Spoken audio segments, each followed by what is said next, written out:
Hi guys, so in this Flip Classroom, I want to talk to you about several key elements of culture. The first one we already discussed, only a very brief, only a very small part of the culture we can actually see. It is observable to us, only the artifacts, the behaviors, the on the surface behavior. What we can see is what propels, what motivates these behaviors. These are the values and the assumptions that behind them. I want to talk to you a little bit more about it. As you can see in this picture, it is very easy to see these Tibetans, they show their tongue.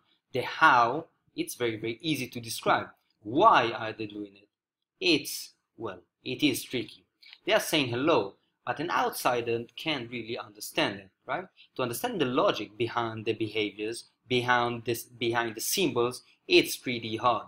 What we're gonna do today in this flip classroom is try to understand a little bit better the why. So we already discussed that culture affects behavior and the interpretations of behavior. So let's think about it a little bit more. This is research made on social networks. Now, two different groups, American and Japanese, two different cultures. Do you respond to each comment, let's say in WhatsApp? This was on Facebook, but let's say on WhatsApp. Americans, well, basically no, they respond selectively. Japanese, they respond to each and every one. Why? Well, the reasons are here before you. The Americans, they want to be sincere, they want to be authentic. The Japanese, they want to be polite.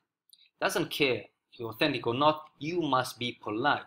The reasons are completely different. The behaviors are very observable, but how can you know why an American doesn't comment on you, on your comment, and Japanese always do? So this is one of those things. Well, we said values propel behavior. So let's talk a little bit about values. The problem with values is that they project the desired reasons for an act, when it is very hard to know, to see, to observe values. They are beneath the surface. So how do we know someone's values or some culture's values? Well, we are making interviews. We ask people from specific culture, why do they do the things they do? Why do they act the way they act? And they tell us. Well, as I said, they usually say the reasons that they would like their behaviors to be. It's not the same as the reasons that they actually behave upon. Take a look of this from the same research. Take a look of why Americans do think that profile pictures reflect one's personality. They reflect how someone wants to be perceived by others.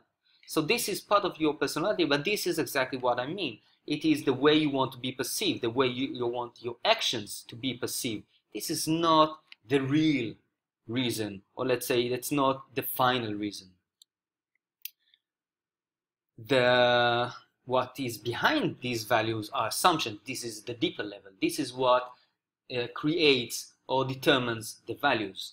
Well, in time, values, always values propel behavior. They are the one leading the behaviors. Well, in time, values, we act upon our values, our behaviors solve a problem, and then it becomes routine. Our behavior becomes routine. Our values become something part of our routine, and we stop thinking about them. They become unconscious in that sense that we don't have to think about them. We don't have to be conscious about them every time. Like parental love. Well, the thing is this is not a value. It's an assumption that parents should love their offsprings, their kids.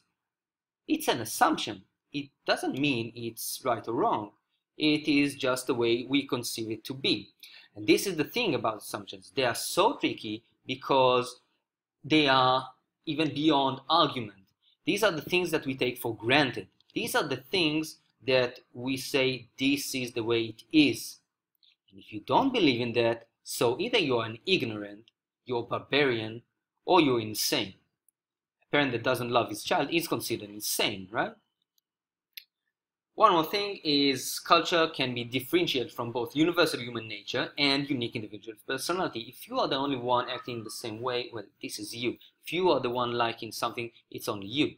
And it's not a human nature like wanting to live. It is something, well, between them. The borders are a little bit tricky, as we'll see.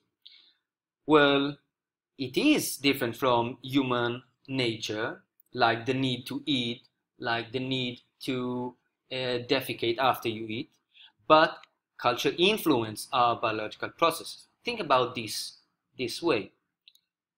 These are the way people build toilets all around the world.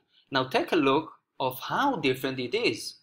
Take a look of how we perceive our body. Our bodies need to evacuate itself. Take a look, right? It's completely different. Some places, when you have to go, you just go. In other places, well, never, right? It is even rude to be heard. In Japan, they have sound machines to simulate music and toilet being flushed, so nobody will hear you doing what you do in the bathroom. It is absolutely impolite. It's embarrassing. In other places, hey, it's just like talking on the phone. As I said before, culture is always shared. It's always part of a group behavior or a thing that has to do with the group. If it's only you, it's only you. It's not culture. Culture, having said that, culture does have some distinctive elements which distinct it from any other culture, and also have ethic, which are universal features. Cultures can share specific ethic features. Not all of them, not all of one culture's features must be emic, which is distinctive. Now this is very, very relevant for your application project. This is the way cultures are gradually changing. They are changing through a process called cultural innovation. This process is the way thoughts, norms, or material technology incorporates to one's culture. There are two mechanisms in which it happens. One is external forces, and the other is internal forces. Internal forces, one from one's culture, is innovating, is exploring, is discovering something. It takes a lot of time and a lot of energy. The easier way to do it is just to import, to take some existing idea, some existing technology from a different culture. This is called cultural diffusion. Well, up to 90% of all things, ideas from each culture are important from a different culture, close by culture. If you don't understand that, just think about why we use Turnitin. It is so much easier taking somebody else's idea than coming up with your own original idea. Cultural diffusion is the way, again, when things, they move from one culture to the other. Well, it is a selective process. It doesn't just happen. A culture selects it unconsciously, and it's not one individual decision. These are things that happen as a culture, as a big society. Well, four factors that determine if an idea will be incorporated in a culture or not, will be received or not. The first one is it must be seen superior to what is already exists. The second thing is, it must consist of existing cultural patterns. If it is completely strange to the culture, it will not be received. It must be easily understood. And it must be able to be tested. I must be able to test it empirically and see if it works or not. One very important thing, it must be the benefits of it must be clearly visible to a large number of people, otherwise it will not be received by the society. Last thing I want to talk to you about is that cultures are systems.